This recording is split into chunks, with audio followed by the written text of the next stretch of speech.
Welcome, friends, to another edition of the Mettle podcast. I'm excited today to get into, I think, what is a part of cybersecurity that's not spoken of enough, and we have an expert to let us know why that is. But before we get into that side of the house, Omar Sangarima, as always, joined by Alyson Laderman. Yeah, and our normal disclaimer that though I'm a lawyer and we're here with two cybersecurity experts, we are not your lawyer or cybersecurity experts for the purpose of the podcast.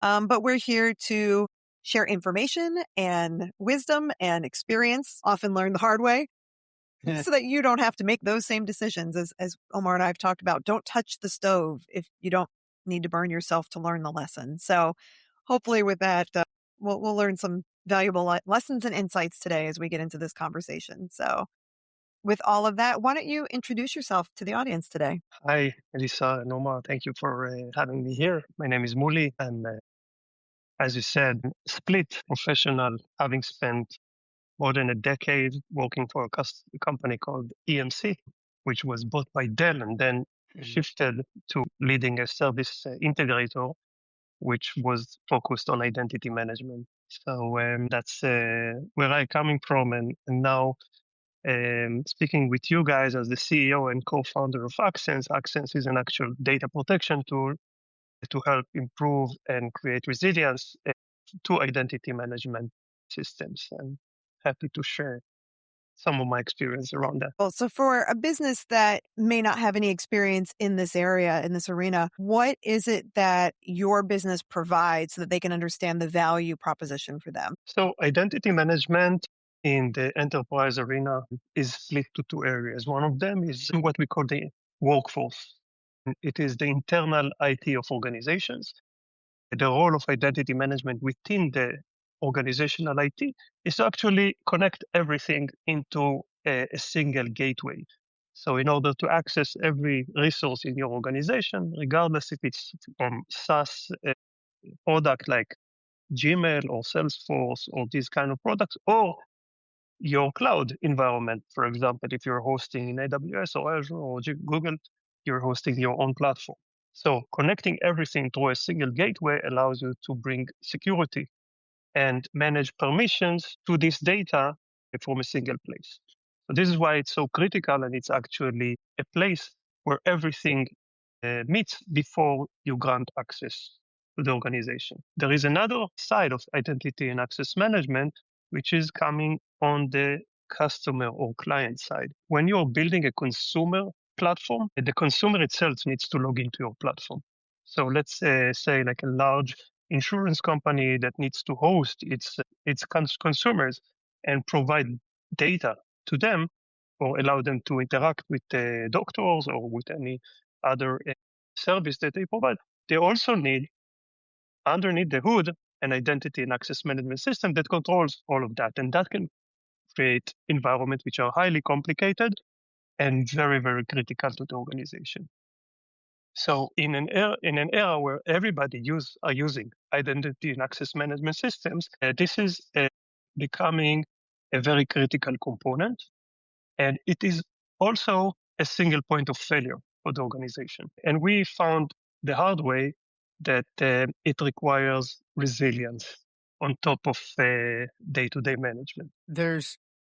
I think this is one of those areas that's very underdeveloped, or it's not as top of mind as it really should be for a few reasons. Post-COVID, identity is the edge, is the phrase that you hear a lot, where, and for asset management as well, because a lot of those things are just popping up essentially as identities in whatever identity management system you have.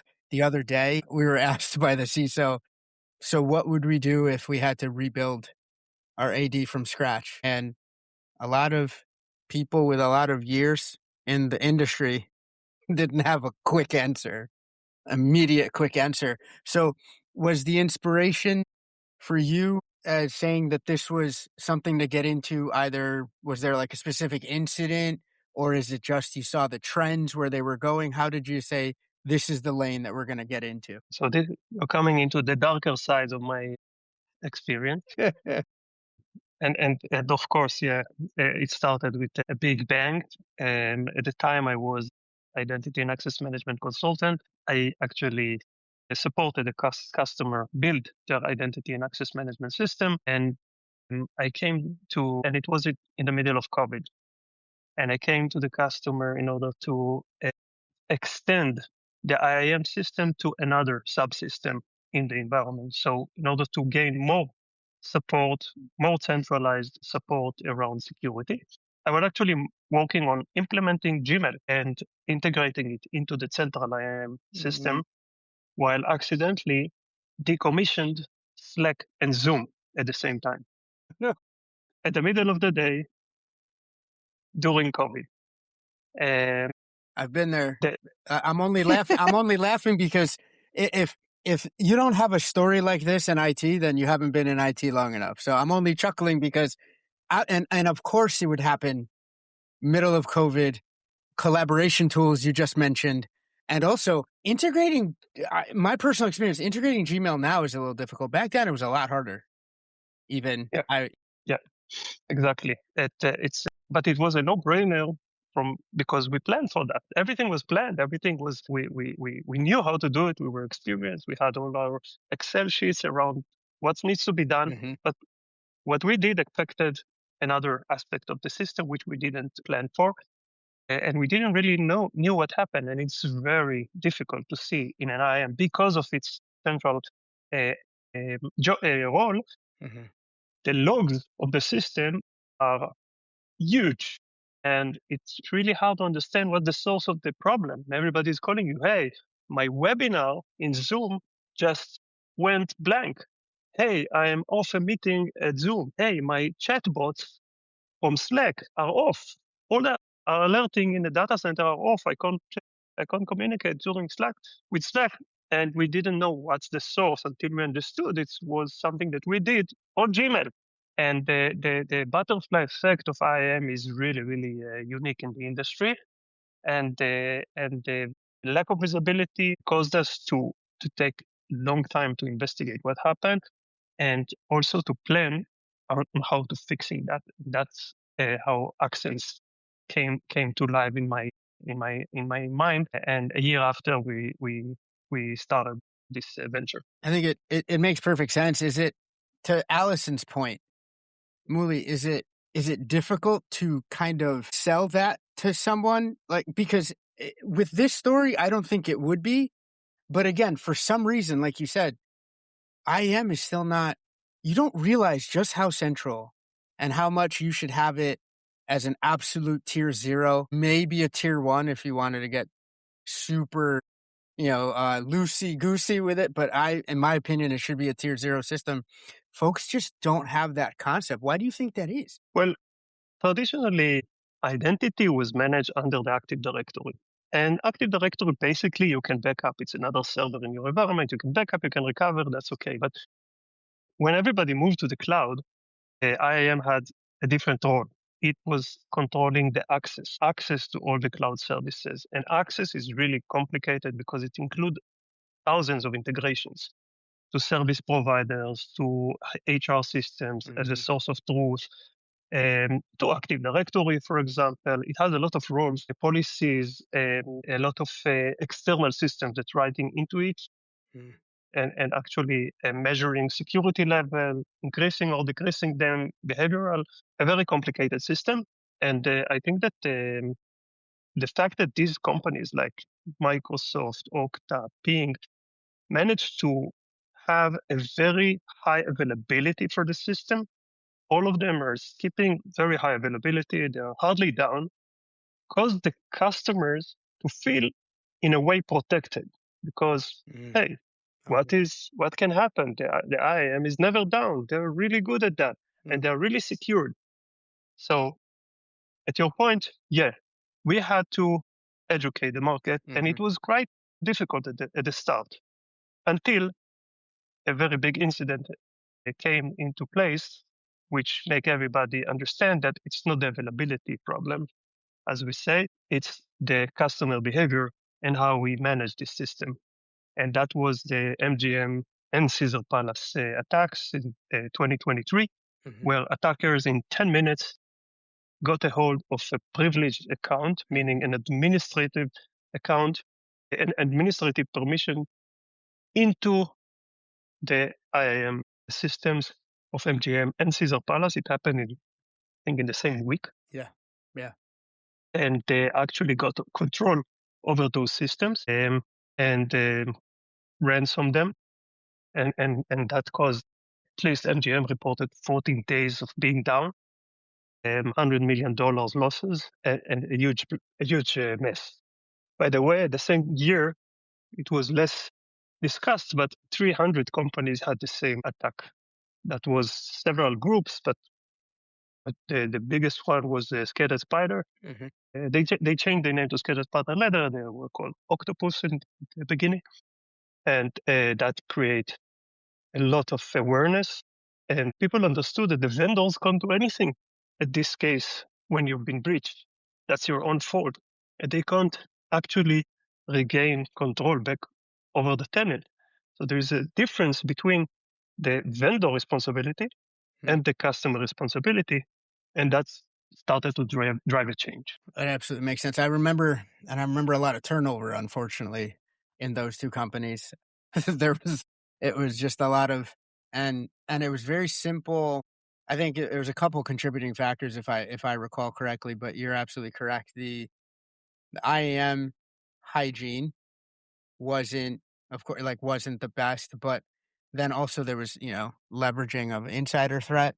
I think wasn't that one of the ones where the help desk person was basically physically threatened by these people, so that added, but that plus the lack of, and again, to your point, the intricacies of entitlements is something that, I still find myself, right, I'm 12 years in, going back to school, so to speak, and trying to figure out, all right, hold on, because what's the source of truth? What are the checks and balances on the process? That is, it's something so easy to get wrong, and it can have long tail effects on your environment. And just add to the mix a little bit of AI. Sure. Yeah. Yeah. And here you have a recipe for a real big blast radius Yes. at your organization. Mhm. So a lack of hygiene, just because the system is really complicated, a lot of automation that is happening on top of this system, coming from various sources, Mhm. and now double by 100 the amount of potential damage just because agentic systems are starting to write into the IAM system. Mhm. And that, just imagine a rogue AI bot trying to do something according to vague rules that he's getting, can go really wrong. And before the AI, we heard a lot about mass deletions, for example, like a script that was written wrongly and created a mass deletion in production, which, by the way, there was no way to recover that before Acsense and came to life, because IAM system is basically a real-time system. Mhm. It's a real-time system. It manages real-time requests. Every change that you make to the system, gone forever. There's nothing that remember the history of what happened, because it doesn't care. It's what happened now. So any change that is done is not documented, and it's not easily recovered because it already had created downstream a lot of changes. How do you make sure that fixing something has the result that you're expecting? So all in all, it was kind of complicated for us at the beginning to build a system. We invested almost 2 years in a lot of testing, all the various issues that might occur before we actually presented it to first customers. Mhm. And the recent requests coming from cyber perspective also added a lot of consideration into the system. Mm. Because if the challenge was, as we thought, like me, Muli, made a mistake, operational mistake, and want to recover. So, okay, so maybe if I have the data somewhere kept and I can, I don't know, use it in order to recover, I can do it in a quick manner. But if it's a cyber attack, somebody actually breached my account, probably will go as a first step once he's in, into my backup Mhm. to delete it. Mhm. And that was, by the way, a research by Google that was done last year, saying that 40% of the second phase attacks were targeting the backup after the IAM. So we had to give a solution for that. So Mhm. our system is fully immutable, fully air gap, and it's another layer that had to be implemented to support this use case. All of that is not something that the vendor itself can support. You don't want to keep all the eggs on the same basket, right? Mhm. You can't put all the data that you already manage into a specific vendor also at the same vendor environment, because an attack will compromise both of them. So data protection and cyber resilience require a bit more deep thinking and different architecture in order to support it, because you can't meet the attacker's capabilities. You need to break it. You need to have different environment. Mm. No, makes sense. Allison, I mean, I feel like there's a couple of different angles you could probably take this in terms of, applicability to small, medium businesses or, folks that on the cyber metal side would probably Well, benefit. yeah, and that's the thing is I would love to, and I think you've kind of touched on it, but just for clarity, kind of some of the differences between what you all offer compared to Okta, right? So I'm familiar with Okta only because with the nonprofit, they offer so many licenses for free. Mhm. But I think it would help for people to understand kind of what the differences are about the services of what you offer from someone like an Okta. Like you kind of mentioned it earlier, but I think a bit more clarification would be helpful. No, that's great. And just in order to clarify the relationship, so the relationship is kind of built around what IAM vendors like Okta call the shared responsibility model. Shared responsibility model defines what is their responsibility versus what is the customer responsibility around the security of the platform. So let's say that you're working with Okta and AWS is down. So Okta is down and you can't use the platform, right? So whose responsibility is to bring it up? It's Okta's responsibility and its relationship with AWS. Same as if it had a problem, I don't know, it is another system that is critical to the ongoing support of the system. So this is clearly the vendor responsibility. If the vendor, like Entra, for example, is being breached as a vendor into its Azure environment, again, that's his problem. He needs to maintain his platform and make sure it's protected, right? Mhm. However, if you're working on your tenant for Okta or Entra or Pimp or whatever, and delete by accident half of it, all the configurations and policies, just because you mistakenly, and that's a real life story, mistakenly created a script but forgot to change the header to direct to your sandbox environment, and it's headed to your production. It's not the vendor responsibility to manage that. Whatever is within the tenant is the client responsibility. So any business owner needs to understand that even if he purchases a very expensive solution, and even if I get it for free, if he's for example an NGO, he has a responsibility on maintaining it. And we have a couple of NGOs that we're working with. Some of them are related to donation of organs. Some of them are related to pension of, state employees, Hmm. and they are getting really very limited price. Like they're almost getting for free a very high-end product like Okta, but they understand that without the proper safeguards, if something bad happens, it's on them to fix that. And their clients, which really needs that, will need to have issues with either getting their pension or getting an organ moved quickly to the hospital. So regardless if you're an NGO, small business, or big business, the the fact that you need to understand what is your responsibility in managing such critical environment is imperative. Where are you seeing kind of a two-part question, Muli? Where are you seeing folks getting it, for lack of a better term, and where are you worried that, what niches or what lanes are you worried that aren't getting it that should? Great question. Let's stick to the matrix, okay? There are the ones that get it and the ones that don't get it at all. Mhm. The ones that get it usually are under some kind of regulation. Mm. And now you're asking yourself, hey, if something is unknown, how come there is a regulation? So the good part of the MGM Caesar Palace incident were that regulation came in. Yeah. A year after, Mhm. NIST and DORA Mhm. issued a regulation around the need to have a recovery plan to your critical systems. Mhm. Okay. Before that, NIST and DORA never talked about the recovery of the system, always about the defense and avoidance of cyber. So this is very important a change that happened, Mhm. which also supported a product like ours, because hey, we are there in order to help you bring back the business back to life after an incident.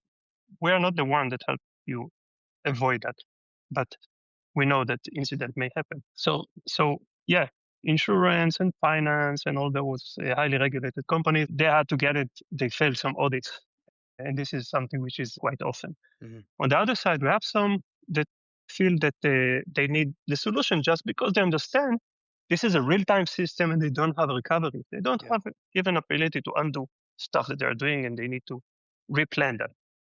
In this case, we sometimes find that those customers are very limited or narrow thinking around the job or the jobs to be done by a system Mm. like that. Mhm. Sometimes they are only focused on the operational stuff, forgetting the fact that the real risk is in cyber. So they might build something by themselves, which is again exposed to a cyber attack because Mm. the attacker can go into their own storage, delete the data, and kill the ability to recover. Or they're forgetting the chance that they can be locked out of the system. So what do you do in case you are locked out? You can't log in. And this is where we need to educate them around, hey, we will provide you the ability to operate and to recover from operational mistakes, but you need to think further down to other use cases where a cyber attack might be one of them. It's the resiliency piece that I think has been a much needed mindset shift in across different industries and different regulations. I like how you phrase it. Maybe one of the few positive things that came out of the MGM breach, but to your point, up until then, the vendor space as well as even the practitioner space, which you have a foot in both, of course. We're talking about stopping threats, no breaches and whatnot, and you can really judge someone in this space by how open they are, I think, to discussing not if but when and what to do to bounce back, and the understanding that it's pretty much a constant cycle of mini event, containerization, flushing it out, making sure you're back and running, but then it's going to happen again. So I love the concept of, again, operationally, you're setting people up for success, but also understanding that this is just going to be, I think, one of the things that any sort of mature attacker is going to immediately go after. If you don't have your break glass, if you're locked out of stuff, you have a lot less leverage in order to start discussing recovery or maybe paying a ransom or not. If you can't get in, good luck. You're going to have to pay and hope that you can get back in. Actually, there's just to double click on Mhm. that, there is another angle, which is your autonomous of acting during an attack. So if you have all the tools to manage the attack by yourself, or you need the help of the vendor, the help of the service integrator, the help Yep. of other people. Yeah. So that's also a problem that people are kind of trying to get loose of. You can, and this is one of those things that's so essential, in my opinion, because it's really one of the must-haves, or else you're going to then become part of someone else's threat model pretty quickly. You essentially become part of the threat surface because you can't get into your own stuff. And good luck there, right? Yeah, And then your own downstream partners they're going to have hard discussions with you when it's all done as to how yeah. you let that happen. By the way, we saw some signs of weakness around companies managing, for example, using Terraform, Mm-hmm. Mm-hmm. their change management to this environment. So any system that addresses the environment, which is built by the customer, is prone to attack and increasing your sales, your attack vector, Mm-hmm. and it needs to be taken care of. So again, it's something either you take responsibility of, same as we have now with AI agents, by the way. Like, do you give an AI agent your credentials or its own credentials? And is it limited? And as other people can access it, that's the same challenge that we saw before. And I think that the way that we chose to deal with that was the fact that we build the system immutably air gapped, separated from your core environment. So it will be your leverage. The liability discussions here, I think, are unsettling. I don't think they've been they've been hashed out. Unfortunately, Muli, to your point, and Alyson, I think we agree here as well. This is the sort of or these are the types of discussions that won't be hashed out until something bad does happen, and then you're going to have to do a kind of a post-mortem and go, okay, let's never have this happen again. But it's almost to your point, Muli, privilege access management is itself enough of a problem. Now you're throwing agentic into the mix, and we haven't even figured out PAM. Now we're doing PAM on a rocket ship. It's very difficult. Which wasn't never built for That's to never to built control. to go that fast. Like, yeah, Amazing. yeah. We have I really can say that we see a lot of when companies are dealing with their consumers, with their end users. I see much more responsibility Mm, around managing that. mm, mhm, We handle a lot of companies which have taken care of that even before they took care of their own IT. mm, Usually they're doing it at the same time, but different teams that are managing that.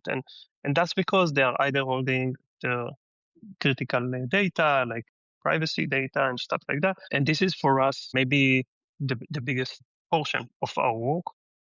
These companies usually hold millions of users under their control without any ability to recover.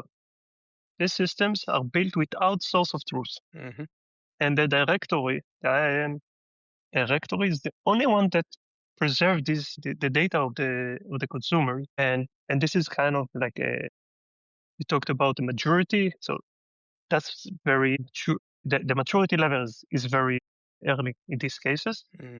When they go to other cyber related aspects, so then they understand that maybe other use cases may fall. But customer identity, consumer identity is something which brings different level of discussion with the clients. I could see where that makes sense because it's more of a potential immediate hit to reputation or revenue sources, depending on what type of business model is in play. And like the old saying goes, the cobbler's children never have any shoes, right? The shoemaker's children always are walking around barefoot. Okay. So you're sitting there making sure that your customers are fine, and then Pam in your internal environment involves a guy named Fred, and you hope that he's legit and that he's not bribable and that he's a happy Fred. I wish I was joking. Like this is you've seen it, Muli and Alyson. We've both seen it in our travels and get real weird and very thin, like the layers of defense sometimes in these Yeah. critical systems. I do So think like, that rogue AI agents are now a critical problem. Mm. I had the customer, I can share, I had a customer that asked me a question. He asked me, hey, do you have AI in your system? Which a legit question, right? Everybody is building everything agentic. And before answering, I just asked him, why are you asking me that? What is your concern? And he said, hey, listen, you are my archive. You are my history. I don't want you to, or anything at your system to change it I need it to be as it was Mm. in the history, because if that changes, I, I have nowhere to go. And that makes clear sense on the two sides. You want to be agentic, you want to run fast, you want to lead. But on the other hand, if something goes wrong, you want a stable, static situation to go to, like a safe harbor Mhm. to go back to. Mhm. And that's a great example on how you need to manage the security and the risk of new things that are coming. And we're trying to do that as best as we can. Alyson, I know you had something to jump in there with, I think, right? Well, it's a kind of goes on that same area, right? So, how should CEOs and boards really think about their identity resilience and what they need to have in place so that if they want to take, I don't want to say risks, but technological risks, or at least play with advancement, but to be able to do so securely, what, what do they need to know, or how should they be approaching their identity resilience? So I think it's on a strategic level, it's very basic. Let's talk about your business, your critical business aspects. Okay, the one that you want to protect and preserve as much as possible. Let's prioritize what you're doing to your critical business. In this case, usually it's business applications, right? So if you have customers, so you want to maintain the CRM. If you have more of a transactional, you want to make sure that your NetSuite or Mm. these systems are up and running.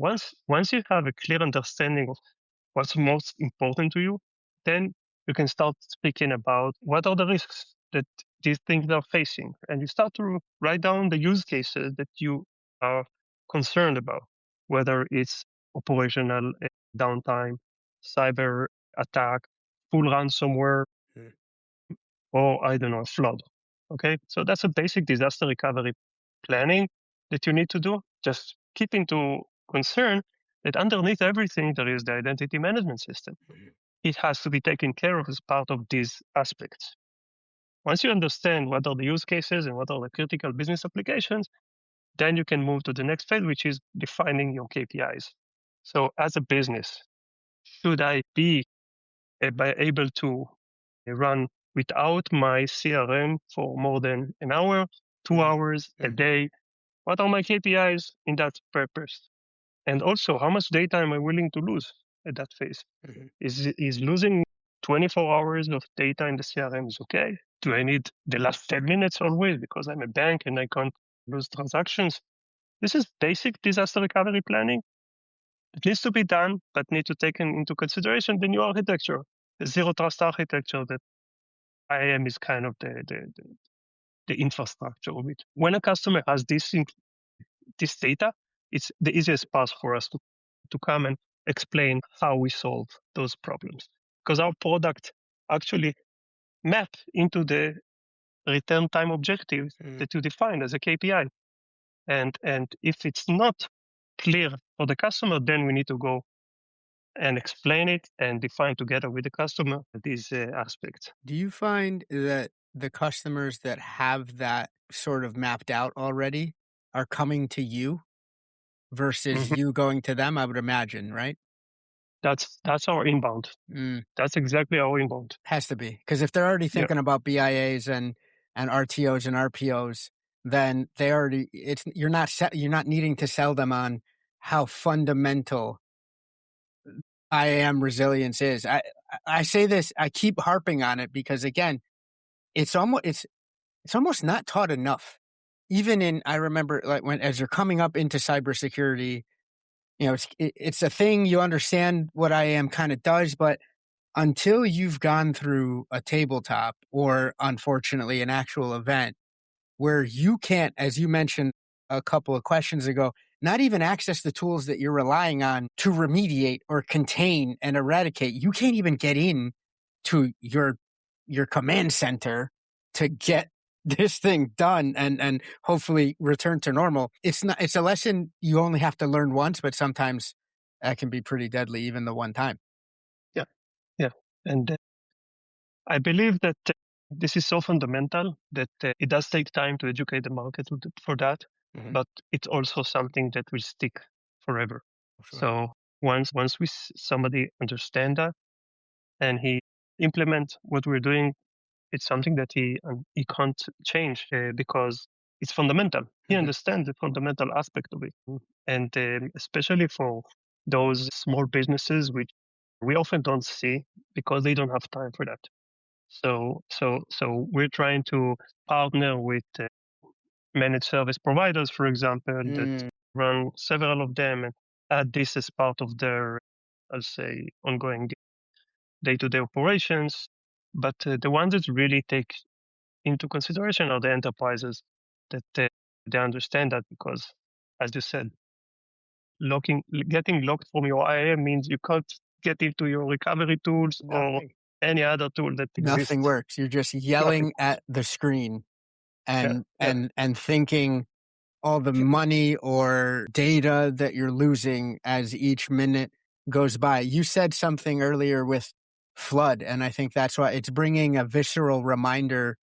On the East Coast, there was the Hurricane Sandy many years ago, but where it flooded a lot of data centers that thought they were safe because it never hit.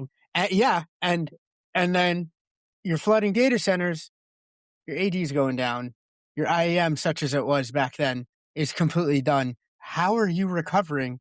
Not well, is what a lot of people learned then, and that was even before, as you said, the identity in the cloud became as much of a thing as it is. But anytime I look away, I'm thinking back to those times and just like how you just, again, it's not in your threat model. It's not in your run up. And then you're like, how did I forget this? Yes. This is totally the first question I ask a new customer is, what's your plan to recover your IAM if it's down? That brings all those questions immediately. Or the silence, the awkward silence, I'd imagine a little bit where they're like, actually, blink, blink. At the beginning, we heard a lot. I will speak with the vendor and he will help me. That was also something that we heard a lot at the beginning. Yeah. And that shared responsibility model is still something, as we all know, that folks get hung up on a lot and get tripped up on a ton. And I think it's in place because there is supposed to be some kind of liability limitation when you're building a business, right? You can't blame the customer and the opposite side, you can't blame the vendor. So this is something that you need to take care of. This is, for me, again, it's so fundamental. I can't stress this enough, but folks that have been in the industry long enough time will, because it's not taught enough. I can't stress that enough. This is something you just think of, even when you go back and do a BCDR exercise, and then you get your mind goes, blows up because you go, oh, of course, the lights. Oh, of course, your HVAC. Oh, of course, maybe your physical access system. So maybe there's some, the badging gets thrown into the mix. How the heck are you going to get into the data center to break the glass if you can't physically get into your data center? But as you said, God forbid, with 9/11, also the operators were gone. 1,000% when it becomes a life event or a human harm sets of considerations, or hospitals. You're speaking my language here for on my side of things. You can't get into things that will save lives, or potentially keep patient harm from going. So if working on getting into the MSP space, that absolutely makes sense in terms of broadening out the aperture through which those smaller small medium businesses can go.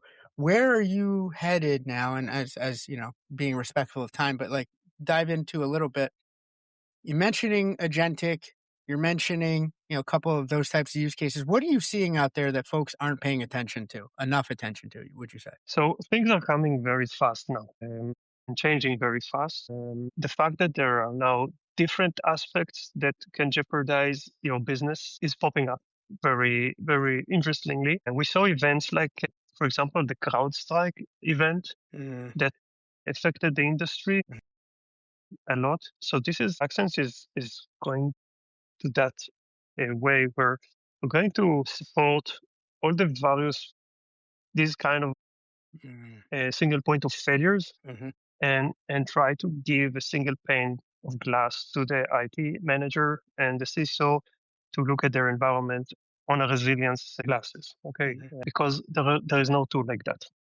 There are tools that are doing data protection, Mm-hmm. which it's only the secondary phase. After you recover your system, the secondary phase Yeah. is to recover the data. We don't really manage data. We manage the systems themselves, the infrastructure that runs this environment, Mm-hmm. the configuration, and the critical data that is required to bring them up. So we're going to cover all the critical systems that actually stand between the end user and the data. Mm-hmm. Okay, whatever is in between going to jeopardize that, that is what we're going to support and be able to do. And IAM is of course very critical of that. CrowdStrike and the like, EDR, MDNs are also important, Mm-hmm. and there are a couple of more. The agentic AI is always a problem. It's going to increase, but it's affecting those systems. It's just increasing the risk of those systems. So we have to be bolder, faster, and scalable in order to support all these changes that these systems are going to be affected by. Absolutely. Absolutely makes sense. Alyson, I don't know if you had any final questions for Muli before we let him get back to. I keep looking away and going, of course, this stuff is just so. You keep saying fundamental, like use cases are running through my head. I'm starting to think, well, this would have been great if we had this in this instance. That instance could have saved a lot of heartache. Happy to run through some tabletops exercises here. Let's say. 1,000%. It's just because this is the type of question at a tabletop where talk about awkward silence. And even worse, then everybody looks at cyber and goes, "You guys have that, right?" And cybersecurity goes, "But we're not the admins for the DCs.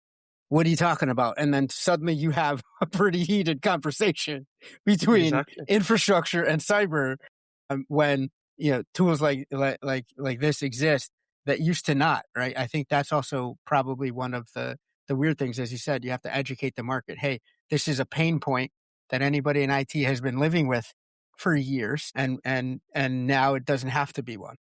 Yeah, exactly. It is, by the way, a cross interchange between several departments, Mm-hmm. and cyber usually are responsible to prevention, Mm-hmm. while IT is responsible for the uptime, Mm-hmm. and this is exactly where they both meet. And sometimes those gaps are where it's like the gap in a couch cushion, Yes, right? Where everything falls to that everything place. falls through, and you're like, "I'm not cleaning that. That's somebody else's issue." And then suddenly, until the keys fall in, Yeah, and then you can't drive your car. or your phone. Or the phone. That is the two I cannot banes tell you, of the how many existence. times the phone and the couch for my teenager that I am on all fours trying to get it from between the cushions and under the lounger that pops out. And now the phone is the key in a lot of cases too, though. Yes, Right? We have to kind of Correct. bring it back full circle. That is That's right. your pass key now. another single point of failure. 1,000%. This is Muli. This has been. I'm excited, like because this is so needed. I think that's why. I know folks that are going to be listening to this go, "Oh wow, where were you years ago? We could have used it." Oh man, but I'm glad y'all are here now. Any parting thoughts or any last bits of wisdom before we let you go, sir? No, please access our website, acsense.com. We're actually sharing a lot of the information and the experience we had.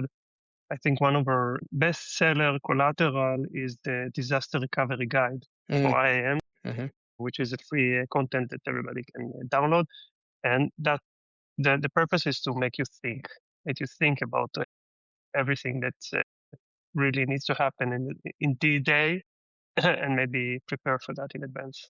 Of course, you don't want to be thinking through these things in the middle of the disaster. So awesome work there, Muli. Thank you so much for taking the time. Hope to have you, back on again soon. We'll run it back, down the road to share, advancements and changes in this space. Not enough people, I think, are experts or vocal in the IAM space. So love when we can, educate our listeners that way. So thank you. Perfect. Thank you Thank you for having me here. It's awesome. great. Thanks for coming on. And of course, to the listeners, We always try to get the latest and greatest on the show. Until next time, keep it cyber metal. Take care.